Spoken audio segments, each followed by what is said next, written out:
So, I guess let's do the novel. Character introduction. Oh, okay, so it reintroduces all the characters from the first game. We can read through that just as a little reminder. So what today? So I'm gonna happy to have caught the end of the game. Thanks for yeah. Thanks so much for coming, Pastel. Makoto Naeki. He's a typical high school student with absolutely no remarkable talents or characteristics. He was randomly selected to attend Hope's Peak Academy from a pool of other unremarkable students. Kiyotaka Ishimaru. He was the head of the Public Moral Committee at his previous high school, a noted college prep school. He's extremely strict towards lazy people and anyone who makes fun of working hard. It's a long read. Well, we're here for it, it's fine. It's only 7. I've got a hot minute. Togami, more like Togami. Yeah? Yeah? Byakuya Togami, a member of the family which controls the Togami Corporation, an international mega-conglomerate. As the heir to the family business, he was harshly raised to prepare for his duties. Mondo Owada. At one point, he led the biggest biker gang in Japan. He's a classic rebel with a heart of gold, and has his own strong sense of justice. He also has an undying admiration for his older brother. Leon Kuwata.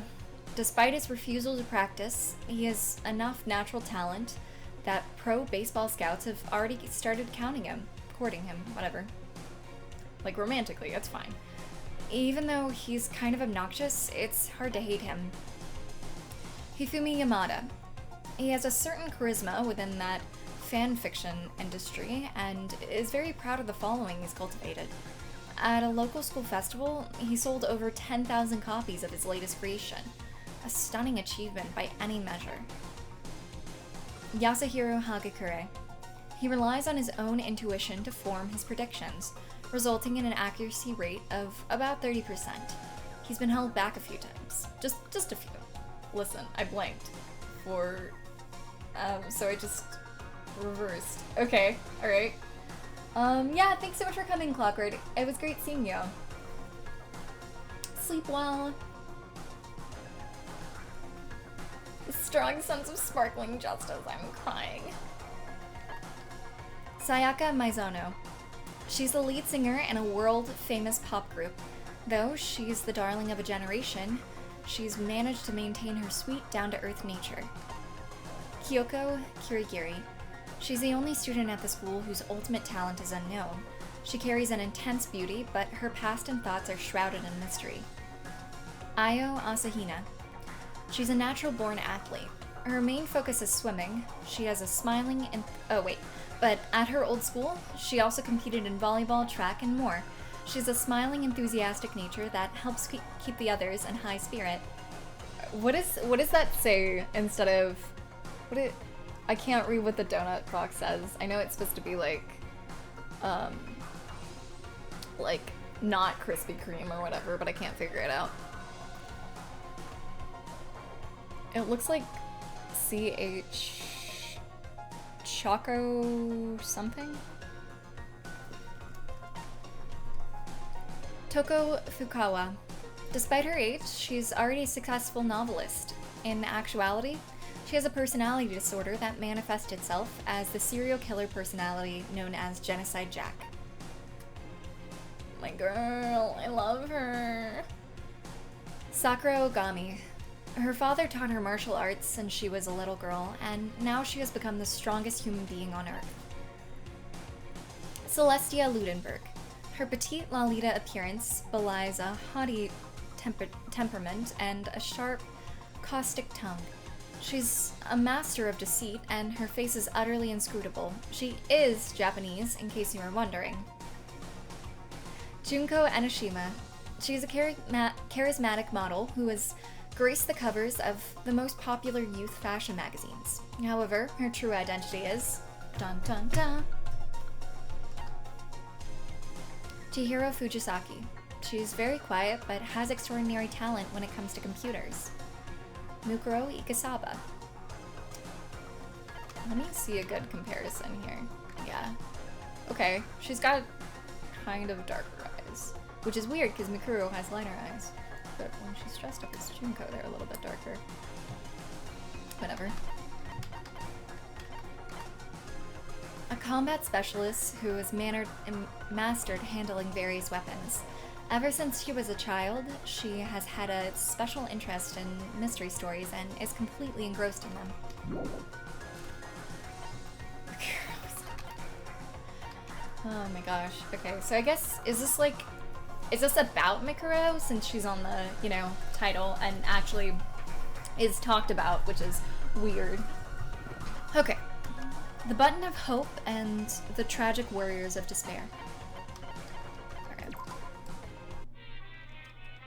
If Monokuma Theater. Monokuma's monologue. The world is full of ifs. If Adam hadn't tied the knot with Eve, society as we know it never would have been born. The world that everyone lives in is just one outcome among countless ifs, and will continue to be a muddled world overflowing with infinite ifs. If is what's in miso soup, you know? What lies beyond this point is a scary world filled with iffy stepfathers who abandoned their families. A Klein bottle where the inside and the outside are filled with uncertainty. But don't break it, okay? It'd be so expensive that there's no way you'd ever be able to pay me back. Ahem, but no matter how you look at it, ifs are simply words like any other. No matter how hypothetical the story may be, the future is the only thing that's truly foggy. And the past is more solid than a frozen banana. You can't change a conclusion that has already happened. Even if you see a world that may have existed, it wouldn't affect the people living in reality. Because if is only if, after all. Even if a parallel world exists where a particular if actually happened, humans cannot cross the boundaries between worlds that easily. No matter how far if goes, it will always be a what if scenario. Do you really want to see that? You've got some sick interests. Don't you think that's an insult to Makoto and the others after the tragedy they overcame? Though, as far as I'm concerned, it'll still insult them. If you're gonna look at if, I think it's better if you view the outside of the Klein bottle first. It might even be better if you view the ending of a video game called Danganronpa Trigger Happy Havoc. Try to play it multiple times and spend your free time with Junko and Ashima at least 3 times too. It may be ideal if you can collect all the items and movies too.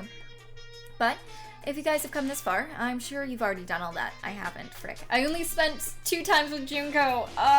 RIP. But I'd still buy the game if I were you. I'd actually buy at least 2 copies if I were you. The curtain lowers.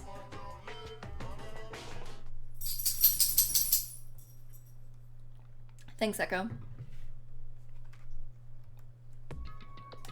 What should I do with this? Makoto Naegi was at a loss. Despite his hesitation, his situation was extremely simple and composed of 3 key factors.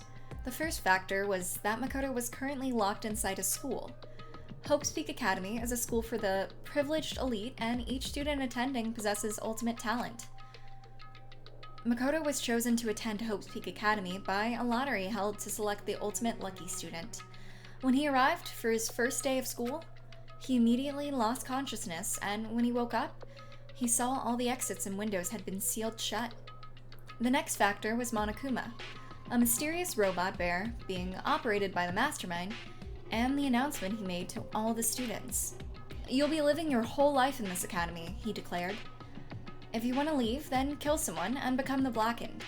The strange, remote-controlled robot was telling Makoto and his fellow Ultimates to start killing each other in exchange for their freedom. They learned that more than one Monokuma exists, and that each one contains a bomb to prevent anyone from attacking them. On top of that, Monokuma announced that anyone who attempted to harm him would receive punishment. The third and final factor was the red button that Makoto was currently holding in his hand. The words "escape button" were crudely written on this button in marker. And though the first 2 factors were certainly causes for panic, Makoto only seemed at a loss over the third. During his free time, Makoto noticed that the school store was open, and his curiosity got the better of him. He was overwhelmed by the just disjointed atmosphere upon entering, but his attention soon focused on a strange vending machine. The words "mono machine" were written on it, and it seemed to accept the strange, bear-patterned coins that they sometimes found inside the school. It seemed like a bad idea, but Makoto thought there might be a chance that this machine could dispense some way of escaping the school, and so he inserted the only coin he had into the coin slot. And the result was the escape button mentioned earlier. There's a limit to how much you can tease us. Maybe the mastermind who trapped us in here is making a cruel joke. These thoughts filled Makoto's mind, and he began to feel deeply discouraged. However, there's always a chance, right? Makoto was just an ordinary boy, and he only gained entry to Hope's Peak Academy after a lottery to find the ultimate lucky student. Maybe that luck was the real deal. If this button is real, maybe I can let Sayaka... Makoto took a deep, slow breath and pressed the button. Instantly, pain burst through his entire body. Makoto's arms and legs went limp as he lost his balance and fell to the floor in a crumpled heap. As he breathed heavily, it dawned on him what had just happened. I got electrocuted? He looked down at the button in his hand and noticed a small needle sticking out of it. Makoto quickly summarized? Okay, that an electric current must have been running through it. After regaining enough of his strength to stand up, Makoto thought about it once again. I should have known. It was a fake. There's a cat knocking at my door. Give me a second. I'm gonna be really quick. As I get my microphone, or I get my headphone, okay, hooked on my microphone, it's fine. Hello? Hi! Okay. It's like figured out. Okay, I've just... Alright.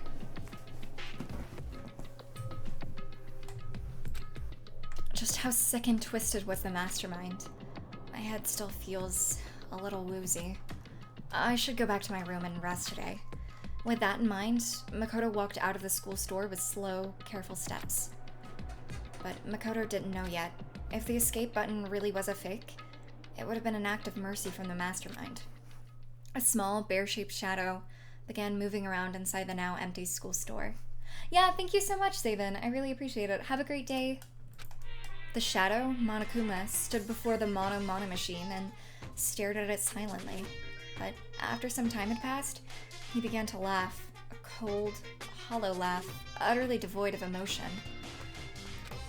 Despite the fact that he was alone, Monokuma began to talk, almost as if he was speaking to someone.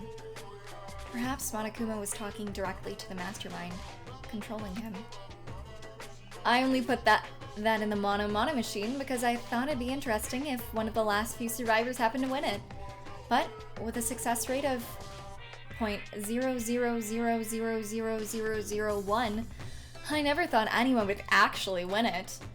Perhaps I should have expected the ultimate lucky student to overcome such impossible odds. Monokuma started blushing and breathing heavily for no apparent reason. A robot like Monokuma doesn't need to breathe, but because his technology is super advanced, he can express himself like a living creature. Makoto was chosen through a lottery, and now he's won the escape button through a lottery. This is obviously impossible, right? Is this what a miracle is? Is this all systems go towards escaping? Is something that defies all common sense about to come crashing into my world? Well, even though I don't really want this at all, I'm starting to enjoy this new sensation. We'll be back after these commercials. Monokuma's internal machinery began running at full capacity, and his facial expressions began changing more smoothly than any humans could. Suddenly, his expression immediately stopped, and he whispered through his speakers. But is this really good?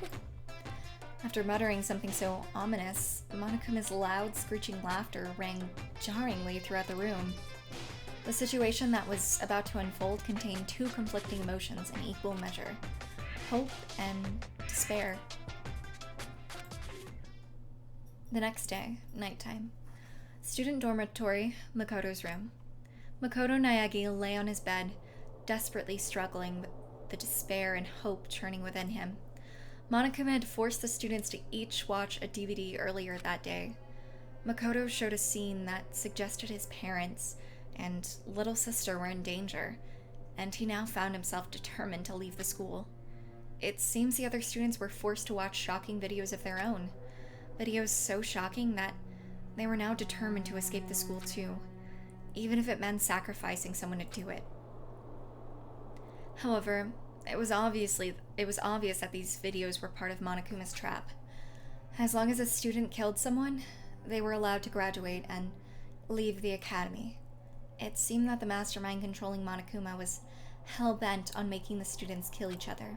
But right now, Makoto was most worried about Sayaka Maizono, who seemed to be incredibly distressed after watching her DVD. Sayaka wasn't just the ultimate pop sensation. She was also Makoto's classmate when they were students at Black Roots Junior High. Isn't this just kind of like the first game? Like, isn't this literally like the first game right now? I guess besides that button. Ooh, God. Her optimism had been encouraging Makoto these past few days, and he was becoming a similar source of strength for her as well. If nothing else, I have to at least save Sayaka. Well, it deviates soon. Okay. Alright. Okay, because I didn't want to just read the first game. Well, eventually. Okay. It gets better. Alright. As soon as Makoto thought that, he suddenly felt a small headache. Was he still reeling from being punched by Mondo the other day? Or was this a side effect of being electrocuted by the escape button? As Makoto pondered these things, the pain slowly subsided and he returned to his determined thoughts of escape. More importantly, where's Sayaka? Well, you know, it's fine. Anyway, we all need to work together and... Huh? At that moment, Makoto realized his goal had changed slightly. We all need to? Ideally, it would be best if everyone survived together. However, aside from Sayaka, Makoto had never met the other students before. He didn't know if they could even be trusted in the first place. But at that moment, he trusted them without even an ounce of suspicion. He believed they were worth helping, even at the cost of his own life. Just like Sayaka. Why? The headache struck again. Oh, is he getting his memory back? Is that what's happening? As if all the blood vessels in his brain were being individually sliced open. Why did I just think that I could trust the others as much as I trust Sayaka? Makoto tried to figure out why his thought process had suddenly changed. Something was wrong. The throbbing pain in his head seemed to synchronize with a strange feeling that something was approaching him.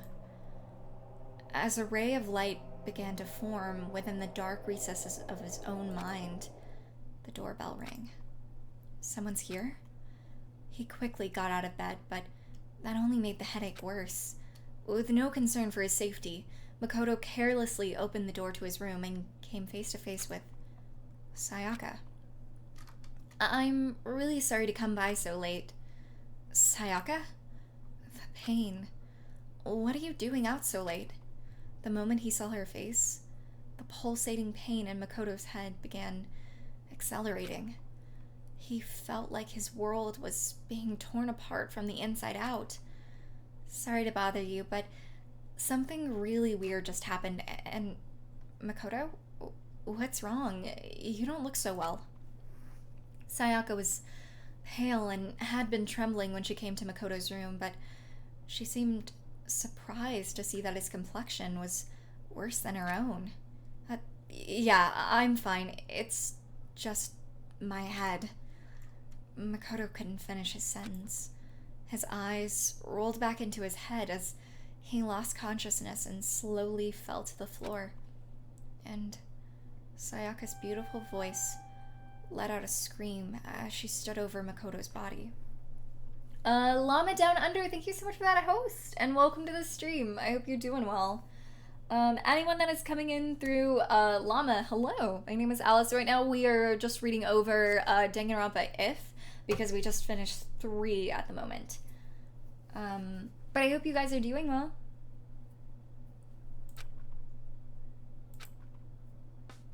The next day, the nurse's office.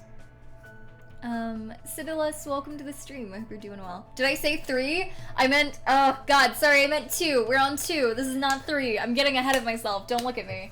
To Petty, welcome to the stream. I hope you're doing well also. Have fun. I've heard these games are great. They're really good. I hope your stream was great. You said 3. Frick. Look, okay, I meant 2. I'm sorry, everyone. We're doing 2. So just a heads up, there's probably spoilers in this. I'm not entirely sure. It, if apparently, is about the first game. I'm not entirely sure. It seems like it's about the first game.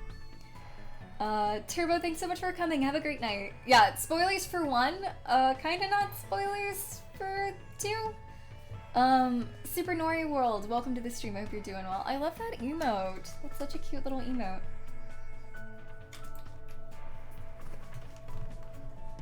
Alright. Oh, you're awake. Hey, you okay? How many fingers am I holding up? As Makoto regained consciousness, he was greeted by the sight of fingers adorned with long, fake nails being waved in his face. Huh? Uh-huh. You're Junko, right? Hey, why do you sound so unsure? I'm a little shocked to hear you say that. It's been, but one's been out for years. You've had your fair. But I don't know, I avoided all spoilers for 1, and I'm cautious about spoilers for games, so I like giving people like a giant heads up. So, you know, spoilers for that, and then spoilers for If, I guess, because I don't know entirely what that's about, but it seems to be about, like, Junko and, Mikuro Ikasaba. Despite what she said, Junko Enoshima, the ultimate fashionista, was laughing as if she found this all very amusing. Makoto looked around and realized he'd never seen this place before. It looked somewhat like a hospital. 3 beds, including his own, were lined up in the room, with various medical instruments laid around them. The black ceiling felt strangely oppressive, but as he sat up, Makoto's mind immediately centered on one possibility. Super Nori World, thank you for that follow. I appreciate it. Oh, where are we? Did we get rescued? That'd be nice, huh? She replied as she looked away. Junko explained that this was the nurse's office on the 1st floor of the academy. That Monokuma thing said, I can't bear to see my precious students getting sick and opened this place up this morning, but don't you think it's suspicious? What if all these meds are poison? To be honest, I wouldn't be surprised. Makoto remembered his encounter with the escape button and let out a small sigh. So why am I here, Junko? You should thank Sayaka for that. She was here the whole night taking care of you. She was? Junko ignored Makoto's surprise and continued casually talking. But then Taka got all fired up and was like, we should take turns watching over him. I just happened to be on duty when you woke up. Well, and even then, only because Byakuya ditched. I see. Thanks. Like I said, you should thank Sayaka. Anyway, how are you feeling? Is everything alright? Makoto thought about it for a moment and remembered what he had been thinking about just before he lost consciousness. This is kind of weird, but actually, it's a really weird question, but what's up? Junko, we've never met each other before, right? Upon hearing this, Junko's eyes widened, but a few seconds later, she began to laugh. Huh? Are you for real? That pickup line is like totally played out, you know? Even though she was grinning, a serious look came over her face. Just so you know, you shouldn't expect anything like that from me. I know I look this way, but I take my virtue pretty seriously. No, I mean, I never expected... Well, that's what I figured. It's obvious that you're a total Omega male anyway. Makoto and Junko continued to talk to one another. Although he wondered why Junko was talking to him instead of leaving to get the others, Makoto didn't question it. He just wanted to talk to someone. Anyone. As long as he interacted with his fellow students, he believed he would learn the truth about what was going on inside his head. 10 minutes later, Junko mostly talked about alpha males and omega males, her time being homeless, and about her past and her dreams for the future. The last topic was a lot heavier than the previous ones, but Makoto's calm demeanor seemed to cheer her up. She smiled sincerely and said softly, "Thanks, Makoto." Maybe it was a sign of gratitude for listening to her troubles, but she kept that same smile as she blurted out something horrifying. In return, I promised that if I do decide to kill someone, it won't be you. Don't say scary stuff like that. At least, that's what Makoto thought, but the words that came out of his mouth expressed a different sentiment. I see. Thanks. But I wouldn't want you to become the Blackened in the first place. For some reason, Makoto felt like the murderous words that came out of Junko's mouth seemed like a natural thing for her to say. She seemed very surprised by Makoto's response and quickly blurted out, "Huh? Are you serious? I was just kidding." "Huh? Yeah, of course. Sorry for acting so weird." "No worries. Let's just chalk this up to you being woozy from your recovery." She returned to her usual bubbly self and let out a big stretch and turned to Makoto. "I'm gonna get going now. Make sure you don't get killed before the next person arrives." After seeing her off, Makoto laid back down in the bed and started thinking to himself, what is this strange feeling? His dull headache continued as his thoughts began to blur. I was just talking to Junko, but I feel like I was talking to someone else. Who is she? The more he thought, the more it felt like his memories were sinking into a thick swamp. Each throb of pain pulsing in his head felt like a wave on the surface of that swamp. What is this feeling? It felt very unpleasant, as though someone's voice was screaming at him from inside his head. Makoto tried to reorganize his thoughts and go over everything that had happened to him. Tapati, thank you so much for that follow, by the way. I appreciate it. Taka knows what's up. He is number one. Makoto is a total version. Oh my god. But he was interrupted by the sound of the bell. Unlike the dorm rooms, the nurse's office didn't have a doorbell. The bell sound that Makoto heard was ringing throughout the entire building. Ahem, ahem. Testing, testing. Mic check 1, 2. This is a test of the school broadcast system. It was Monokuma's voice. Now that Makoto has finally woken up, please assemble at the gym. Makoto listened to Monokuma's heartless order and got out of bed without complaining. I have to go. He walked one step at a time, in accordance with the rhythm of his throbbing headache. Slowly he walked forward, not knowing if where he was headed was heaven or hell. Welcome back, Hinako. Yeah, we're doing Danganronpa if before we end the gym. Makoto, are you alright? Sayaka ran over to Makoto as soon as he entered the gym. Yeah, thanks. Sorry about yesterday. I guess I really worried you. Please don't apologize. I'm sorry too. I barged into your room when you weren't feeling well. Now that you mention it, said Makoto, what happened yesterday? Sayaka looked away for a brief moment, but immediately turned back, smiled her pop sensation smile, and shook her head. It's nothing. I'll tell you some other time. Huh? While they were talking, Kiyotaka Ishimaru, the ultimate moral compass, stepped forward, pointing an accusatory finger at Makoto. You're late, Makoto. Explain why you were tardy. The other students collectively raised their eyebrows, as if they were thinking, why is this guy yelling at someone who was sick?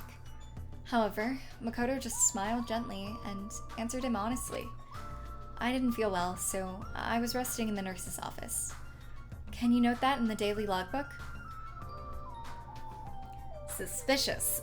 Did it say how long Makoto was passed out for? I forget. I think it was just the night. I see. That's consistent with my information. If that's the case, then I shall consider this matter settled. The conversation progressed smoothly, and Taka smiled as he kept talking. I'll take full responsibility for recording it. You just focus on recovering it. If you ever feel ill, just report to the health committee.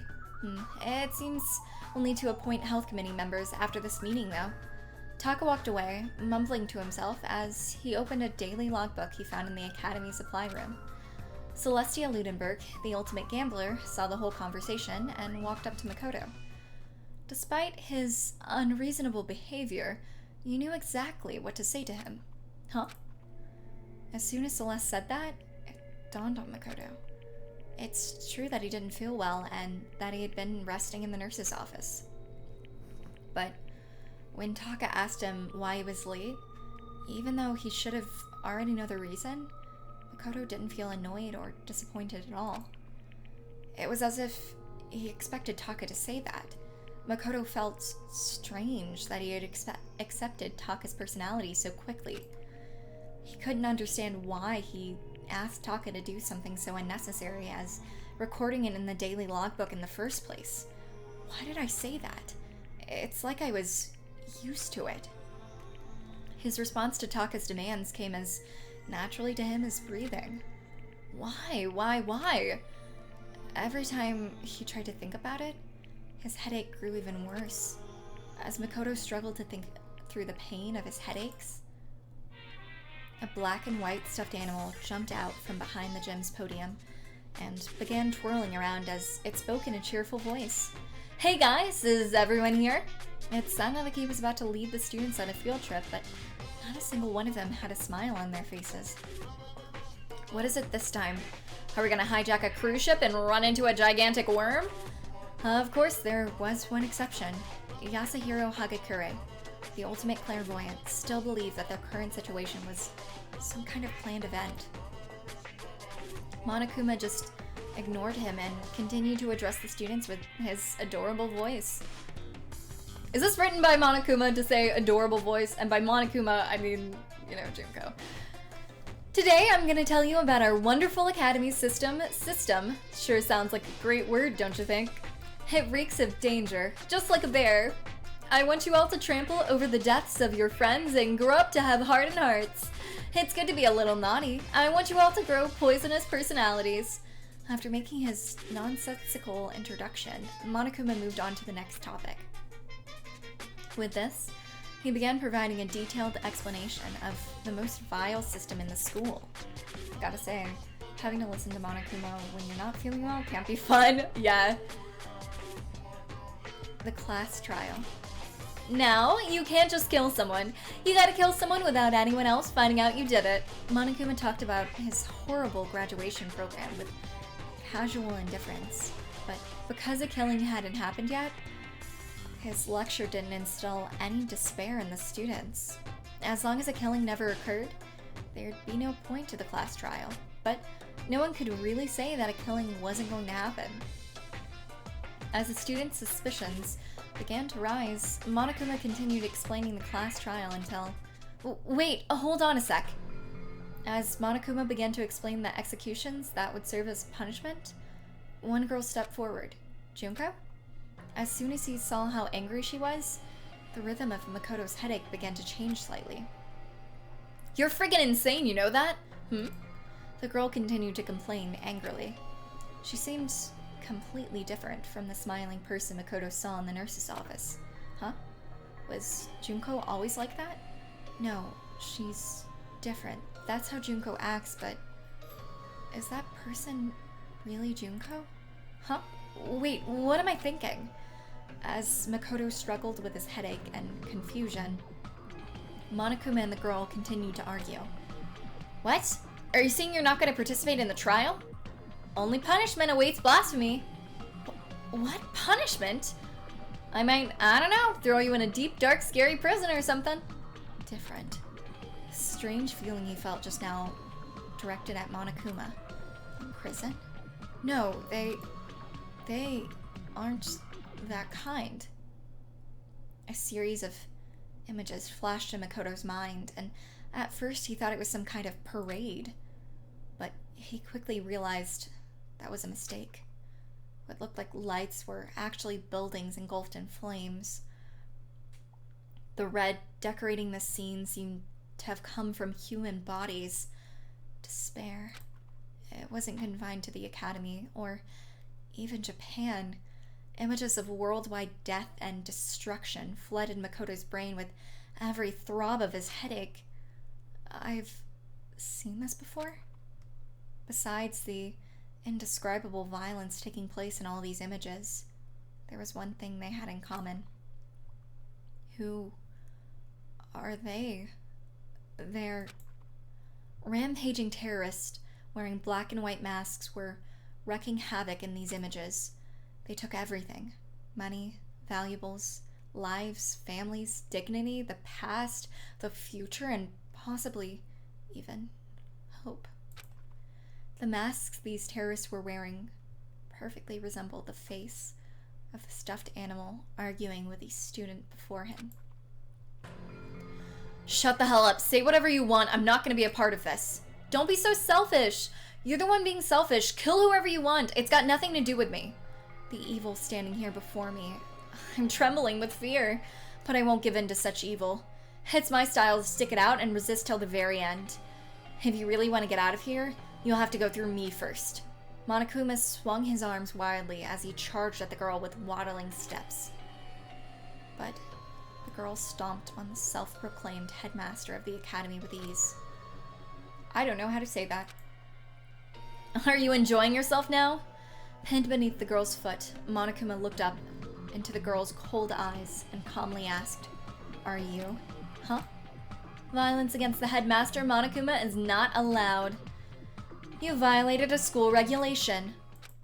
At that moment, a chill ran down Monokuma's spine. Makoto's spine. She's going to get killed. Monokuma's words sounded very threatening to him.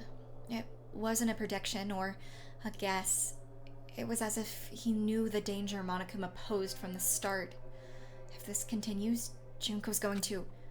His mind still didn't fully grasp the situation unfolding in front of him. By the time he realized he was about to remember something, he was already running forward. Junko? The impact of his feet combined with the rhythm of his headache, sending his brain and heart into a panic. No, she's different. She's... I invoke the mighty summon spell. Help to me, godly spear gun gear. Monokuma wiggled beneath the girl's foot and let out a scream. At that exact moment, Makoto charged at her and screamed out, Makuro, watch out! Huh? The girl dressed as Junko Enoshima widened her eyes in shock. As if to evade the charging Makoto, she jumped back with agility unheard of in a teenage high school girl. And then, right at that moment, countless spears pierced the spot where she had been standing just a split moment ago. All the students, including the girl, stared wide-eyed at the sudden turn of events. Spears, too many of them to count, had shot out with blinding speed from mechanisms installed in the floor and walls of the gym. However, Makoto was unable to notice this. Huh? Why did I call Junko Makuro? Makuro? As that thought entered his mind, a sharp, sudden impact struck his side, followed by an intense, deathly pain that ran down his spine and spread throughout his entire body. The spear stabbed into his side, instantly tore his flesh to shreds and shot out his back, coated in blood and other bodily fluids. At that moment, the black fog that had engulfed Makoto's mind was consumed by death itself. And as his consciousness slowly faded, he remembered everything. Because of the electric jolt and the chemical compound from the escape button. Because of the button that he had found by chance, Makoto Naegi managed to escape. He escaped this hopeless game where he and his fellow students had their memories stolen and were forced to kill each other. Of course, that escape is also what led him to his current life or death predicament. In the end, perhaps he only escaped from one despair to fall into another. But at the same time, his actions had unintended consequences for one person. The girl, living a false identity as her beloved little sister, Junko Enoshima, Mikuro Ikasawa, the ultimate soldier, and a member of Ultimate Despair. Her past, her future, perhaps even her hope itself, are on the path to despair. And so, the curtain falls on Makoto's story for now. From this point, the story is about a certain girl. A girl who's more pitiful than anyone else in this sealed-off academy. A new curtain, along with new despair, shall now rise. Alright. R.I.P. Makoto, God. Thank you, Rachel. That's so sweet. What the heck? I'm gonna cry. Also, thank you, Unique. Oh my gosh. Fanfic creating an extra live stream. Oh my god. Yeah, if you guys didn't know, I'm doing a charity stream on the 19th. That's gonna be Monday. For Extra Life, which is gonna be a 24-hour stream. So you guys should stop by. Hearing Danganronpa 2 music with Danganronpa 1. Yeah, fair. Kira was considered the older sister. Yeah, I forgot about that too. I don't want him to die. It's just an alternate reality. It's fine. Huh? Time had certainly stopped for Mikuro Ikasawa. It was as if everything around her had frozen perfectly still. In the past, she was known as the ultimate soldier. She had experienced this feeling before, during her time with the mercenary group Fenrir. In situations where she was surrounded by a hopeless number of enemies within the jungle or in a desert ruin, the charging enemies seemed as though they were frozen in time, which allowed her to claim a decisive victory in all her battles. But this wasn't a battlefield, so why did this familiar sensation activate once again? In order to understand what had happened, Mikuro slowly tried to assess the current situation from within this frozen world. Junko and Mikuro are both children of despair, but Junko Enoshima, the true ultimate despair, harbors a far deeper darkness within her. Though their last names are different, Mikuro is Junko's older sister, connected by the bonds of blood. She cooperated with Junko's hopeless plan and impersonated her, under the pretense of participating in this killing game alongside her classmates. According to the plan, Mikuro was supposed to oppose Monokuma, who her sister was controlling, and be locked in a dungeon as punishment. Isolated from the others, she would then escape the dungeon and perform various acts intended to deprive the students of hope. That was the role she had been assigned. Okay, I guess I forgot that, if they explained that. I didn't know that Mikuro was actually, like, going according to plan. When Makoto succumbed to his headache, Junko ordered her to see if the shock had caused him to remember anything that could make him a liability. He woke up as she was tending to him, so she made small talk with him, but she didn't notice any change in his behavior. Until this point, she was certain that there shouldn't be any problems. Okay, I didn't think it was explained, but I thought it was possible that I just, like, forgot about it. Nothing could possibly go wrong. She stomped on Monokuma like her sister ordered her to do, and flawlessly spoke in the line she was taught to memorize. Afterward, she would fall through a trapdoor into the dungeon and remain isolated from the other students. That was her role. She hadn't done anything wrong. There were no problems. There were no problems. She repeated that to herself over and over, like a silent prayer. But in that frozen moment in time, she saw this. Not a trapdoor, but countless spears. One of them had skewered Makoto through his side. Why? Makoto? Why are there spears? Gungear? I would have died if I hadn't moved. Did Junko mess up the plan? No, Junko would never mess up. Was she trying to kill me? Me? Makoto saved me? Why? Why did he say my name? Did his memories come back? Did I not realize that? Did I make a mistake? Is that why Junko got angry? Is this punishment? Is it my fault? Junko tried to kill me. Kill me. Kill me. Kill Only slowly, time came back to our world. Mikuro could feel her face turning pale as she slowly looked towards Makoto. The students' screams rang throughout the gym. Sayaka was probably the first one to scream. But who screamed first didn't matter to Mikuro. Makoto. Why? Makoto was the ultimate lucky student. He had been her classmate for the past 2 years, and now he was a sacrifice to despair.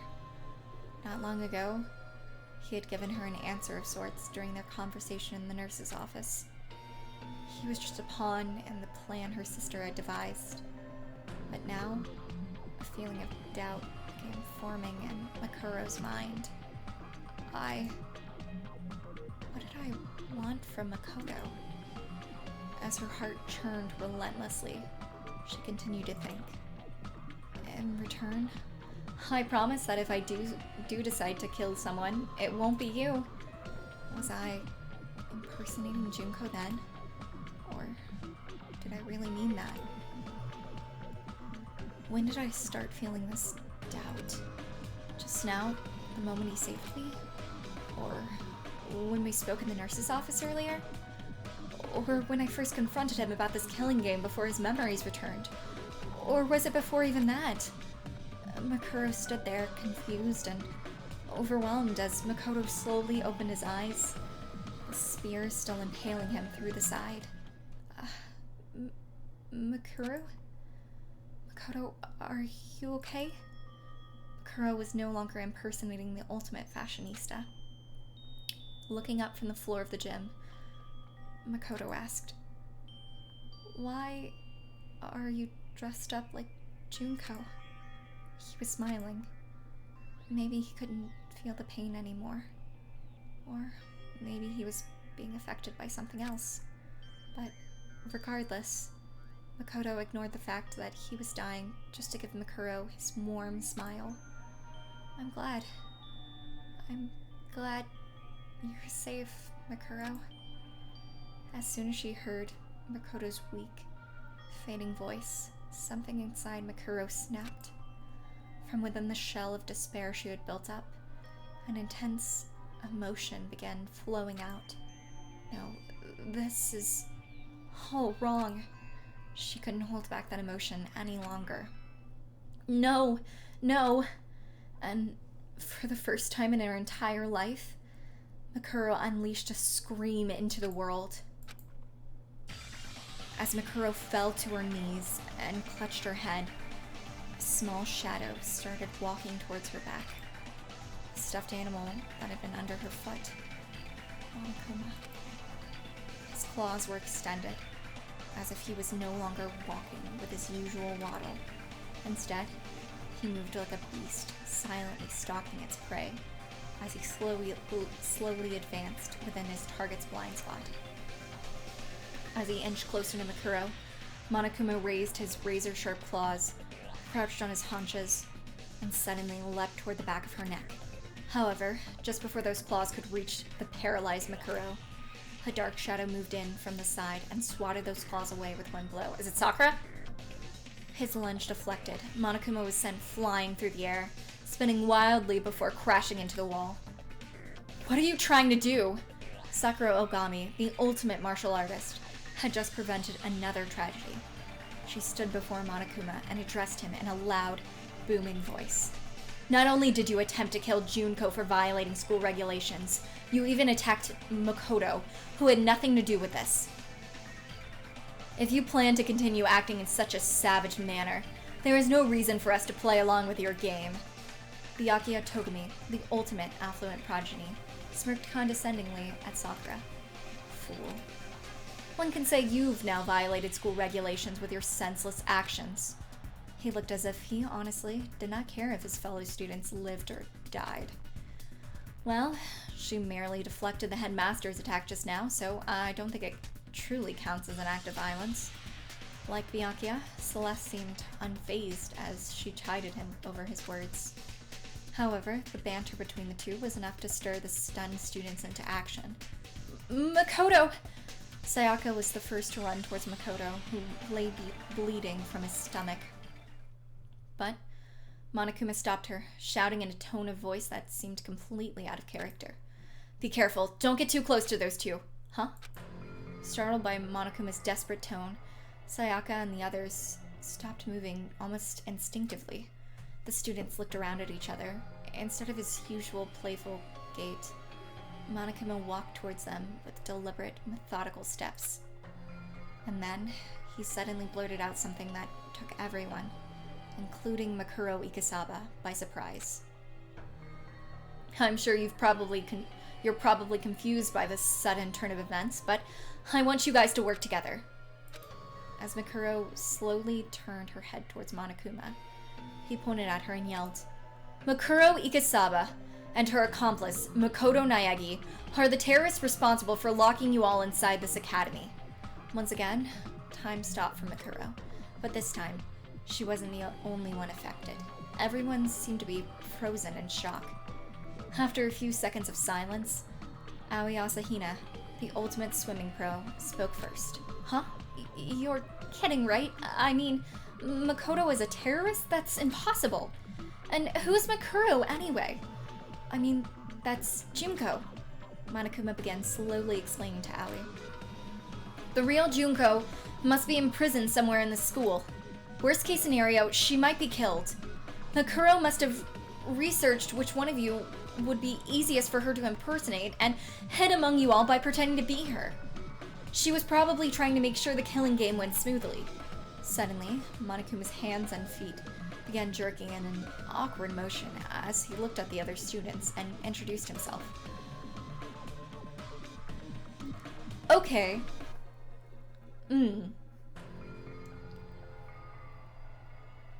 I think this is new information. I think Danganronpa 1 just explained that she was in on it, but wasn't expecting to die." See, I always wondered why she did die, because I was like, you know, the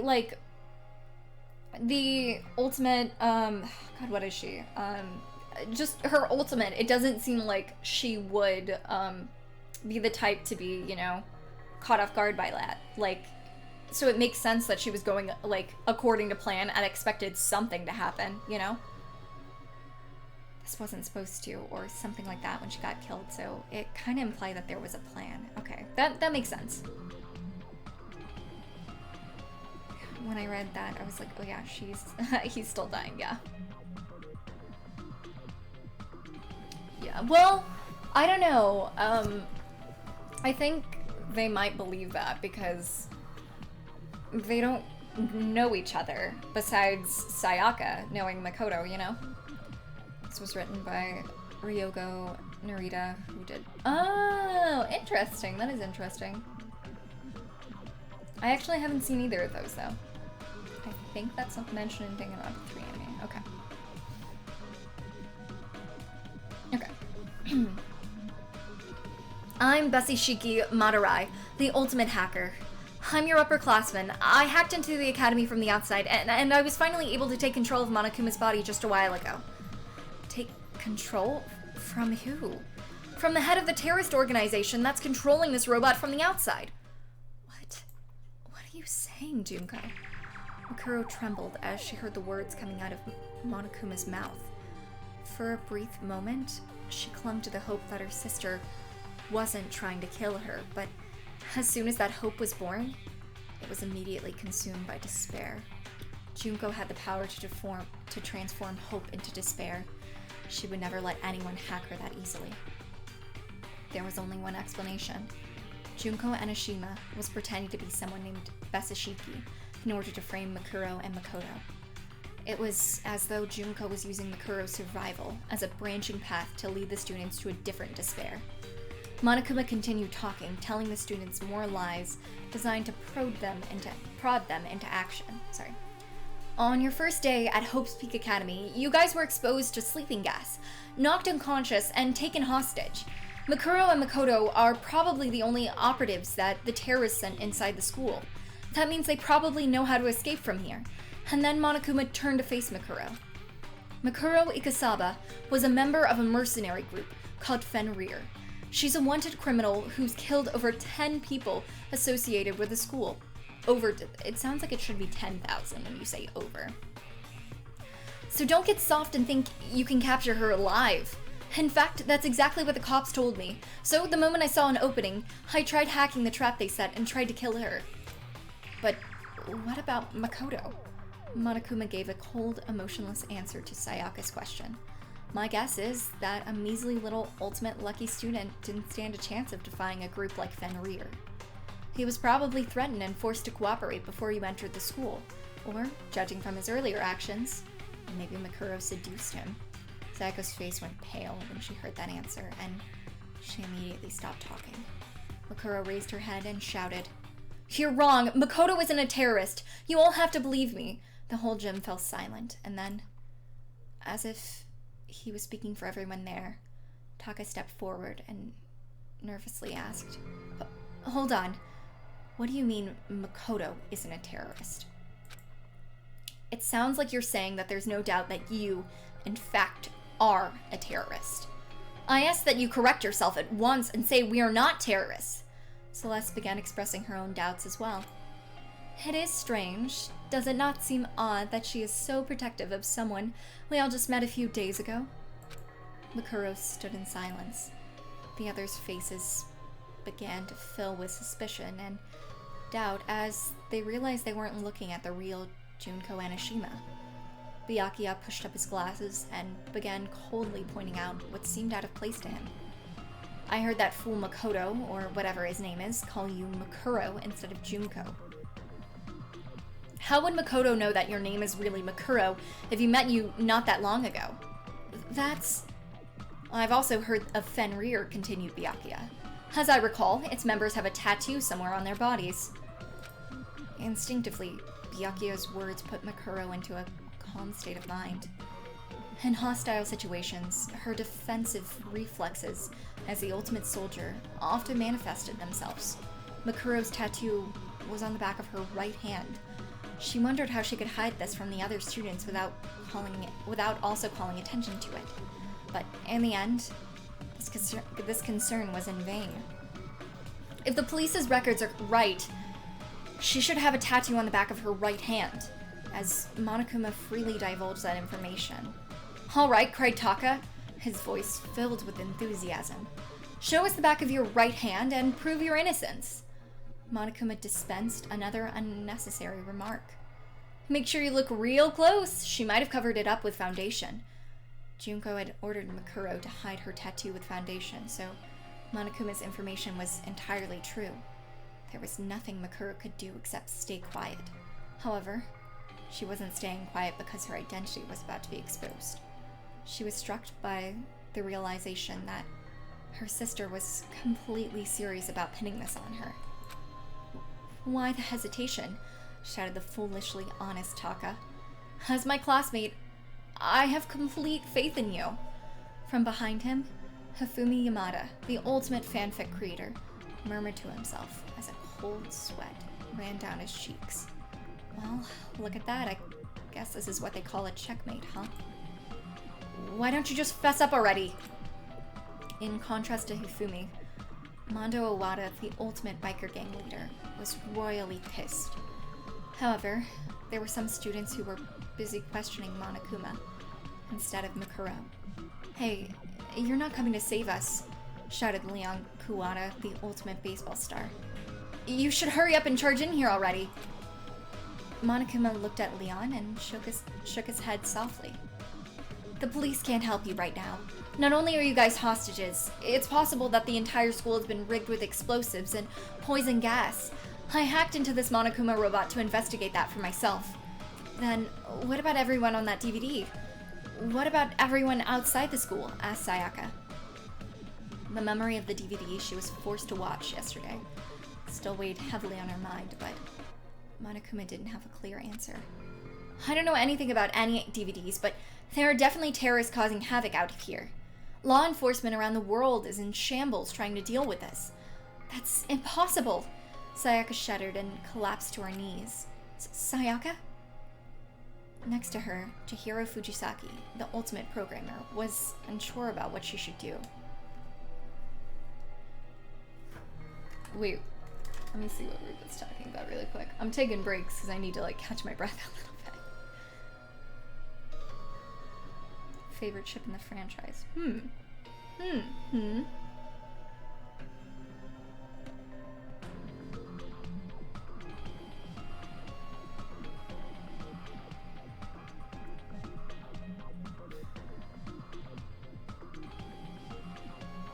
Sort of recommended reading Danganronpa 0, but there's also way shorter summary videos.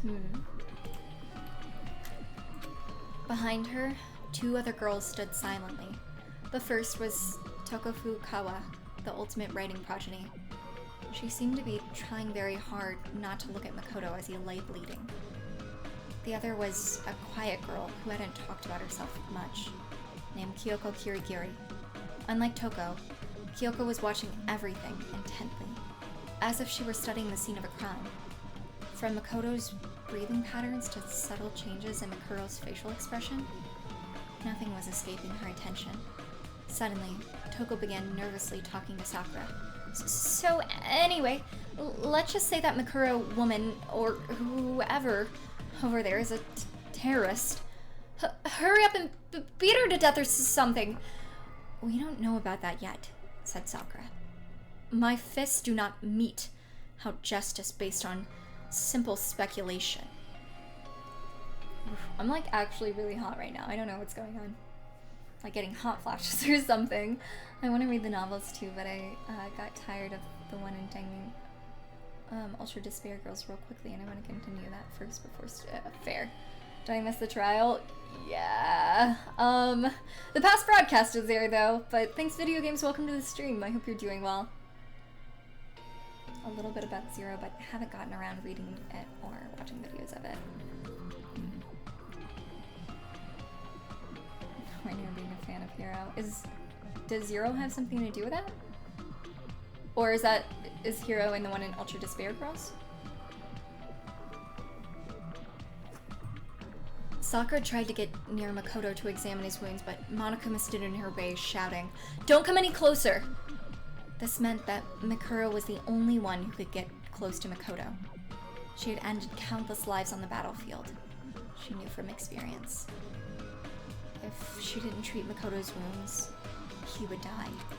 His wounds were not immediately fatal, but if he continued losing blood, he would eventually slip into shock and die shortly thereafter. Please, you need to treat Makoto first. Absolutely not, said Byakuya, harshly interrupting Makuro. Tying you up and examining the back of your right hand is our first priority. Hey, Makoto's in danger. Now's not the time for that, said Aoi as she cast a worried glance at Makoto. I might need to get some water, like I'm actually really overheating right now, and also turn down the heat. I'm trying to find like a better place to end though. She was still having trouble understanding the situation and hadn't decided if Makoto was suspicious or not. Byakuya was about to snap back at her, but Makuro's actions stunned him into silence.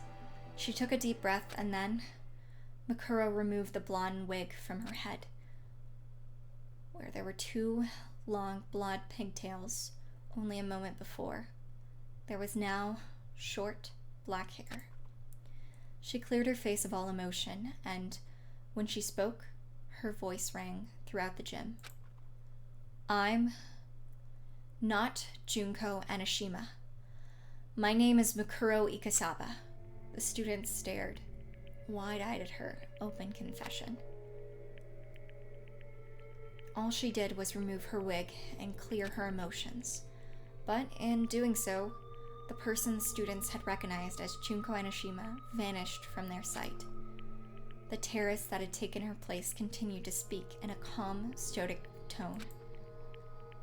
I helped to lock everyone inside this academy. The confession on a seaside cliff moment has finally arrived, Hifumi blurted out. What? Wigs are against school regulation, Junko. I mean, Makuro, shouted Taka. As if stirred by their cries of excitement, the other students began clamoring among themselves. Huh? Said Yasuhiro. So Makoto's wounds are, like, real? Does that mean that stuff about terrorists and whatever is all real, too? So everything that's happened these past few days wasn't a bunch of staged events? As the reality of the situation began dawning on Yasuhiro, all Lian could say to him was, "Shut the hell up!" Byakuya just remained calm and addressed Mikuro in a condescending manner. What does your group want? If you were after money, you would have already tried to negotiate with me. Of course, I'd rather let them die than surrender to your ransom demands. Our purpose is to fill the world with despair. Byakuya scoffed at this notion and began to speak once again. I see. Monokuma said something similar, so that ideological,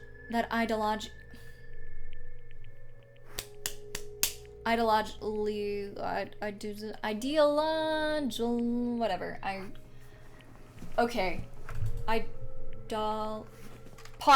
Pause, I'm getting frustrated. Pause. Google, please inform me.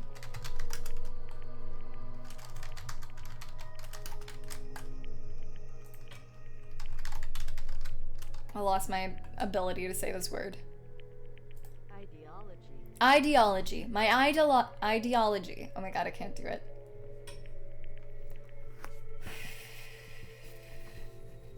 I am really sweaty. It's what fuels your terrorism. It's true. If you did anything to me, you would certainly fill the world with despair. But obviously, that would be impossible for you. Aoi couldn't believe what Byakuya was saying and frowned as she muttered. How self-centered can you be? After confirming that Byakuya had no more questions for her, Mikuro looked at Makoto, whose breathing had slowed, and let her voice show some emotion. But Makoto has nothing to do with this. You can't believe what Monokuma says. What did you say? Shouted Mondo. I don't know what the hell you're talking about. You're a terrorist, just like Monokuma said. Makuro looked away from Mondo and continued speaking. That's true, but Makoto isn't involved at all. Celeste coldly brushed her objection aside. I do not think trying to protect him will do you any good. After all, we all heard Makoto call you by your real name. That's... She had no words. There was nothing she could say to protect Makoto, even though Makoto was truly innocent. Though Makuro was the ultimate soldier, her powers were largely limited to battle. Even a normal high school student could outwit her when it comes to debate and negotiation. If she were the ultimate negotiator, she might be able to convince them and that their memories had really been erased. But in her current situation, if she tried to bring up their memory loss, they would think it was a desperate excuse.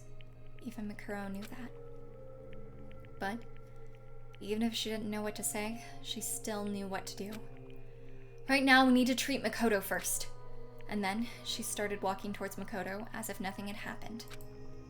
To the others, it seemed like Mikuro had decided to abruptly change subject. Hold it. We will immediately take Makoto to the nurse's office for treatment. However, we must tie you up. This was Sakura's honest demand. But there was no way Mikuro could accept that. If she was separated from Makoto, there'd be no telling what Monokuma would do to him.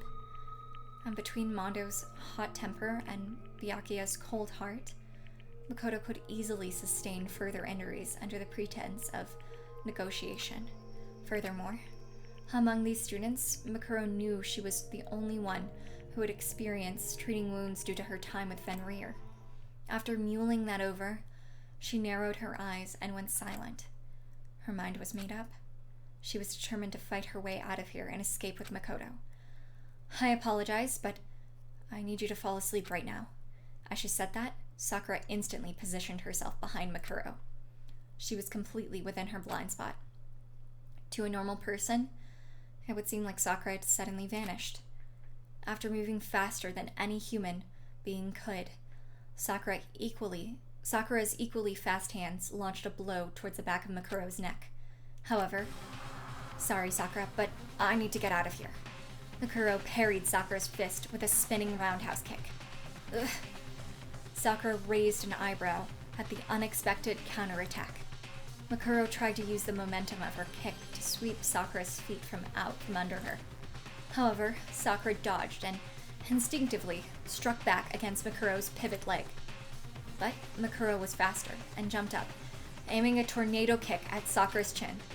Sakura deflected the attack with one arm. Then, both combatants leapt backwards, cleared, and charged simultaneously. Every blow they dealt was parried and countered by the other, and though they were both unarmed, the sound of their battle echoed throughout the gym. It was like a typhoon.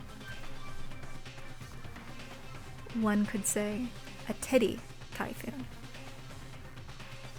Had been compressed to the size of a car and set loose inside the gym. The other students were powerless to stop them. All they could do was stare at the breathtaking dance of death unfolding before them. After 10 minutes had passed, the enormous sound of one final impact rang throughout the gym. The two warriors leapt back once again and breathed heavily as they stared each other down. My mistake, though it's only been a few days. I cannot believe I did not notice such an impressive fighter was hiding amongst us. In addition to the surprise Sakura felt, it was as if the battle had left her energized. Makuro, on the other hand, looked down at her arm, confirmed it had been wounded during the battle, and thought to herself, she's strong. I don't think Sakura's even taking this seriously right now. Despite being constantly surrounded by firearms, blades, traps, and explosives during her time with Fenrir, this was the first time she had ever been wounded. Let me catch up on chat. The Danganronpa Kirigiri novels are also pretty good, even though I haven't gotten that far. Oh wait, I already read that, but still.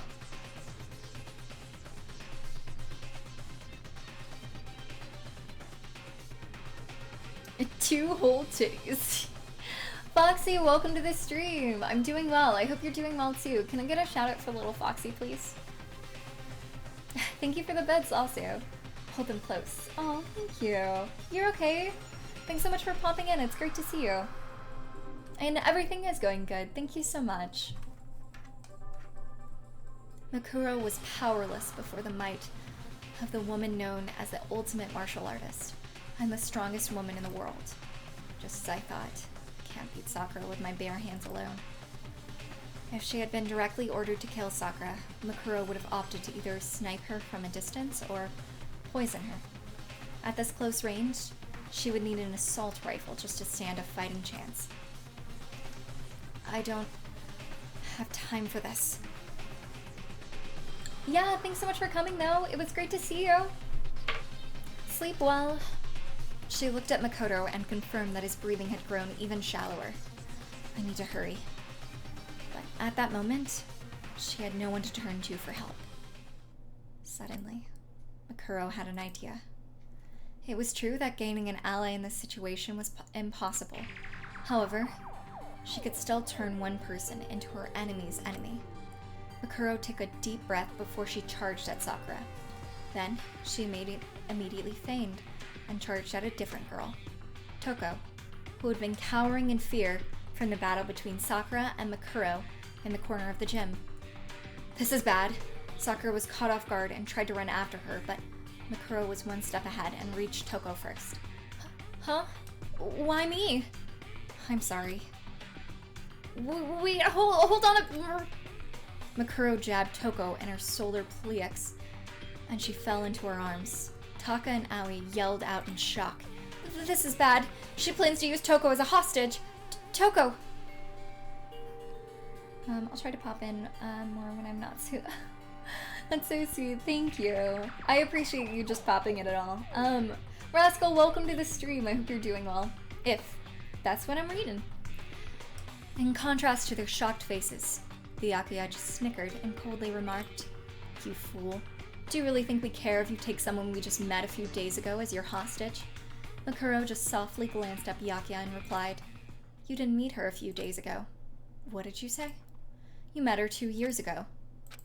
Byakuya scowled. Makuro ignored him and held her bloody arm in front of Toko's face. And then she yelled into her ears, Wake up, Genocide Jack! It seemed so random and out of place. Why would Mikuro mention the name of a notorious serial killer right now? The students looked at each other with confusion when suddenly, Toko, who had been groaning in pain, suddenly kicked off the floor of the gym with renewed vigor. She leapt into the air much higher than any normal human should have been able to. While hovering several meters in midair, Toko swirled faster than a professional figure skater. This caused her skirt to flutter, revealing multiple pairs of sparkling scissors. Countless tally marks were scratched. Sorry, I can't read the word scratched apparently, it's fine.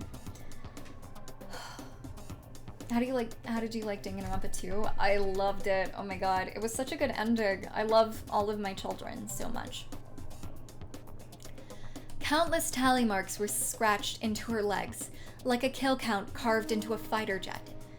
If not for this situation, Toko's glamorous jumps and spins would have been a sight to behold.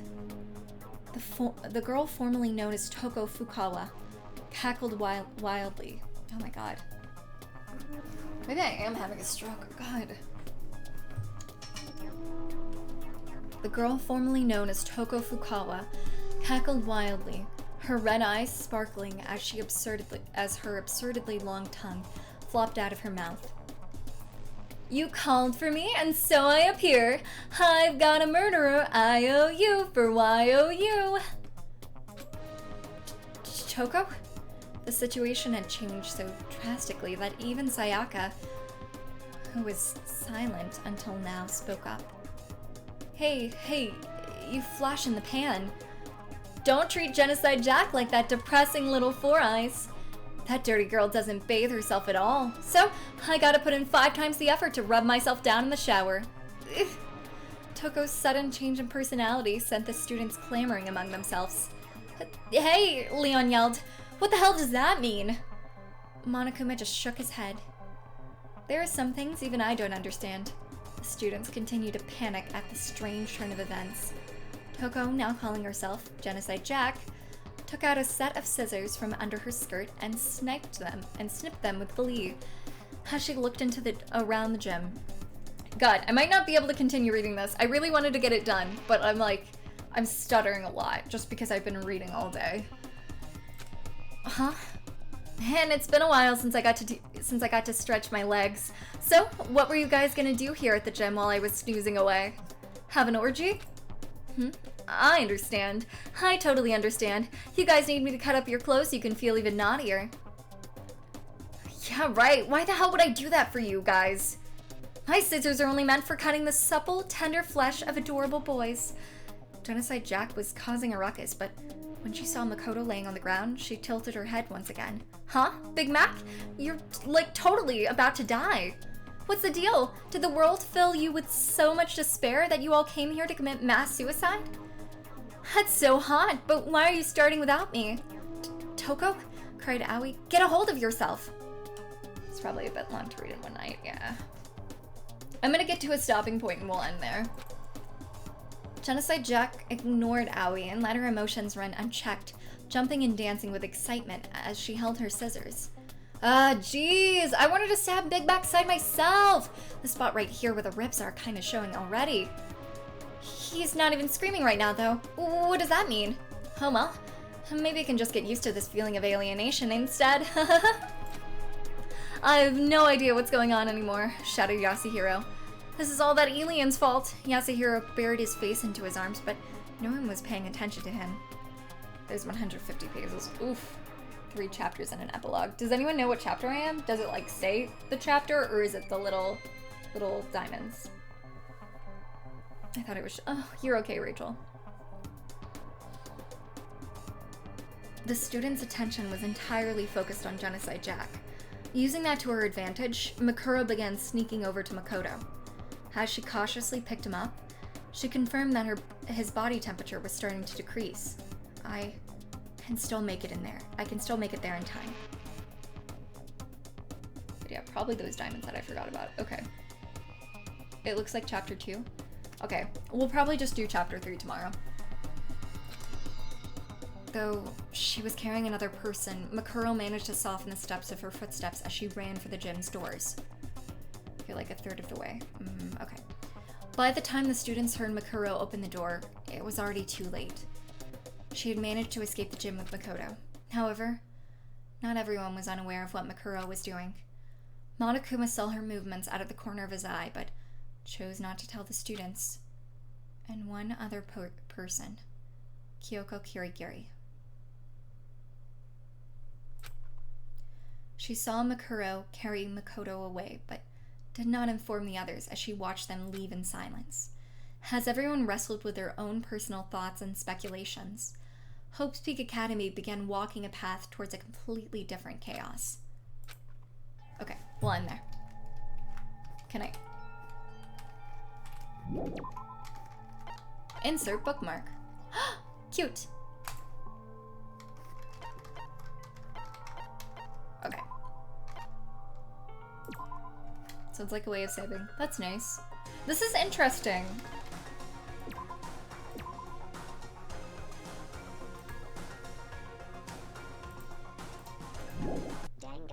Okay. I want that bookmark. It's so cute. Didn't someone say something about that bookmark like actually existing? But okay.